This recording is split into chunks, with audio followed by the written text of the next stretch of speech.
ದೇಶ ವಿಭಜನೆಯ ಇತಿಹಾಸ ನೆನಪಿಸಿದ ಮೋದಿ, ಸರಪಳಿ ಕತ್ತರಿಸುವ ಬದಲು ತೋಳುಗಳನ್ನ ಕತ್ತರಿಸಲಾಯಿತು. ಭಯೋತ್ಪಾದನೆ ಬಗ್ಗೆ ಆವಾಗ್ಲೇ ಪಟೇಲ್ ಕಠಿಣ ನಿಲುವು ತಾಳಿದ್ರು. ಉಕ್ಕಿನ ಮನುಷ್ಯನನ್ನ ನೆನೆದು ಪಿಎಂ ಹೇಳಿದ್ದೇನು? ಸರ್ದಾರ್ ಪಟೇಲ್ ಕೊನೆಯ ಆಸೆ ಏನಾಗಿತ್ತು? ಭಾರತದಿಂದ ಭಯೋತ್ಪಾದನೆಯ ಮುಳ್ಳನ್ನ ಬುಡ ಸಮೇತ ಕಿತ್ತೊಗೆಯಲು ನಮ್ಮ ಸರ್ಕಾರ ನಿರ್ಧರಿಸಿದೆ. ಭಾರತದ ವಿರುದ್ಧ ಗೆಲ್ಲಲು ಸಾಧ್ಯವಿಲ್ಲ ಎಂದು ಪಾಕಿಸ್ತಾನ ಅರ್ಥ ಮಾಡಿಕೊಂಡಿದೆ. ಹೀಗಾಗಿ ಈ ರೀತಿಯ ಭಯೋತ್ಪಾದನೆಯಂತಹ ಹೇಯ ಕೃತ್ಯಗಳಿಗೆ ಕೈ ಹಾಕುತ್ತಿದೆ ಎಂದು ಪ್ರಧಾನಿ ನರೇಂದ್ರ ಮೋದಿ ವಾಗ್ದಾಳಿ ನಡೆಸಿದ್ದಾರೆ. ತಮ್ಮ 2 ದಿನಗಳ ಗುಜರಾತ್ ಪ್ರವಾಸದಲ್ಲಿಂದು ಗಾಂಧಿನಗರದಲ್ಲಿ ವಿವಿಧ ಅಭಿವೃದ್ಧಿ ಕಾಮಗಾರಿಗಳಿಗೆ ಚಾಲನೆ ನೀಡಿ ಮಾತನಾಡಿರುವ ಅವರು, ಕಳೆದ 1947ರಲ್ಲಿ ವಿಭಜನೆಯಾದಾಗ ಆ ಸಮಯದಲ್ಲಿ ವಿಭಜಕ ಚೈನ್ಗಳನ್ನ ಆಗಲೇ ಕತ್ತರಿಸಬೇಕಾಗಿತ್ತು.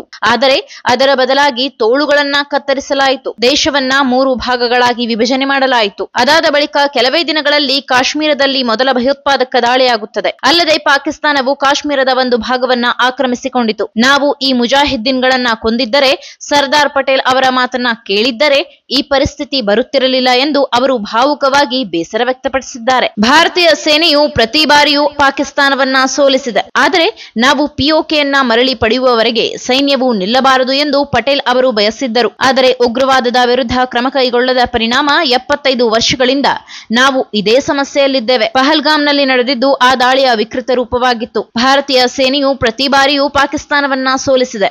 ಭಾರತದ ವಿರುದ್ಧ ಗೆಲ್ಲಲು ಸಾಧ್ಯವಿಲ್ಲ ಎಂದು ಪಾಕಿಸ್ತಾನ ಅರ್ಥ ಮಾಡಿಕೊಂಡಿದೆ. ಮೇ 6ರ ಬಳಿಕ ಭಯೋತ್ಪಾದಕರ ಅಂತ್ಯಕ್ರಿಯೆಯಲ್ಲಿ ಪಾಕಿಸ್ತಾನದ ಸೇನಾ ಅಧಿಕಾರಿಗಳು ಭಾಗಿಯಾಗಿದ್ದರು.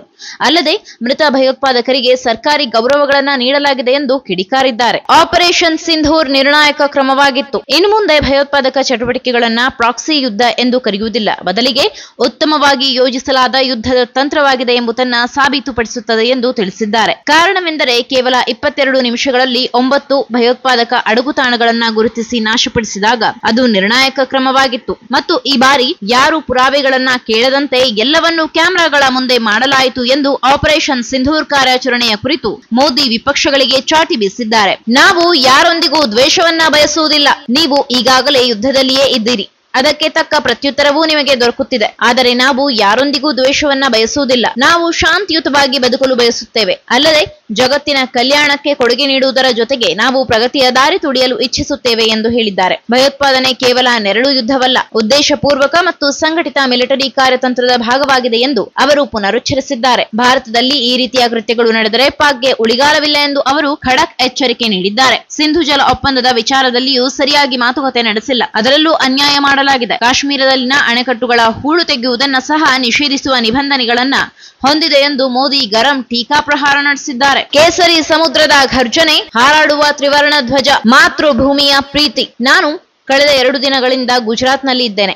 ನಿನ್ನೆ ನಾನು ವಡೋದರಾ, ದಾಹೋದ್, ಭುಜ್ ಮತ್ತು ಅಹಮದಾಬಾದ್ಗೆ ಭೇಟಿ ನೀಡಿದ್ದೆ ಮತ್ತು ಇಂದು ಬೆಳಿಗ್ಗೆ ಗಾಂಧಿನಗರಕ್ಕೆ ಭೇಟಿ ನೀಡಿದ್ದೆ. ನಾನು ಹೋದಲ್ಲೆಲ್ಲ ದೇಶಭಕ್ತಿಯ ಅಲೆಯಂತೆ ಕೇಸರಿ ಸಮುದ್ರದ ಘರ್ಜನೆಯ ಶಬ್ದದಂತೆ ಭಾಸವಾಯಿತು. ಕೇಸರಿ ಸಮುದ್ರದ ಘರ್ಜನೆ, ಹಾರಾಡುವ ತ್ರಿವರ್ಣ ಧ್ವಜ ಮತ್ತು ಪ್ರತಿ ಹೃದಯದಲ್ಲಿ ಮಾತೃಭೂಮಿಯ ಮೇಲಿನ ಅಪಾರ ಪ್ರೀತಿ, ಇದು ನೋಡಲು ಒಂದು ದೃಶ್ಯವಾಗಿದ್ದರೂ ಮರೆಯಲಾಗದ ಕ್ಷಣವಾಗಿತ್ತು ಎಂದು ಅವರು ತಮ್ಮ ಸಂತಸವನ್ನ ಹಂಚಿಕೊಂಡಿದ್ದಾರೆ. ಭಾರತ ಈಗ ವಿಶ್ವದ 4ನೇ ಅತಿ ದೊಡ್ಡ ಆರ್ಥಿಕ ಶಕ್ತಿ. ಮೇ 26, 2014ರಂದು ನಾನು ಮೊದಲ ಬಾರಿಗೆ ಪ್ರಧಾನಿಯಾಗಿ ಪ್ರಮಾಣ ವಚನ ಸ್ವೀಕರಿಸಿದೆ. ಆ ಸಮಯದಲ್ಲಿ ಭಾರತ ಆರ್ಥಿಕತೆ 11ನೇ ಸ್ಥಾನದಲ್ಲಿತ್ತು. ಇಂದು ಭಾರತ ವಿಶ್ವದ 4ನೇ ಅತಿ ದೊಡ್ಡ ಆರ್ಥಿಕತೆಯಾಗಿದೆ. ನಾವು ಈಗ ಜಪಾನನ್ನ ಮೀರಿಸಿದ್ದೇವೆ ಎಂಬುದು ನಮಗೆಲ್ಲರಿಗೂ ಹೆಮ್ಮೆಯ ವಿಷಯ. ನಾವು 6ನೇ ಸ್ಥಾನದಿಂದ 5ನೇ ಸ್ಥಾನಕ್ಕೆ ಏರಿದಾಗ ದೇಶಾದ್ಯಂತ ವಿಶೇಷವಾಗಿ ಯುವಕರಲ್ಲಿ ಉತ್ಸಾಹವನ್ನು ನಾನು ಇನ್ನೂ ನೆನಪಿಸಿಕೊಳ್ಳುತ್ತೇನೆ. ಕಾರಣ ಭಾರತವು 250 ವರ್ಷಗಳ ಕಾಲ ನಮ್ಮನ್ನು ಆಳಿದ ರಾಷ್ಟ್ರವಾದ ಯುನೈಟೆಡ್ ಕಿಂಗ್ಡಮ್ ಬ್ರಿಟನ್ ಅನ್ನು ಹಿಂದಿಕ್ಕಿತು ಎಂದು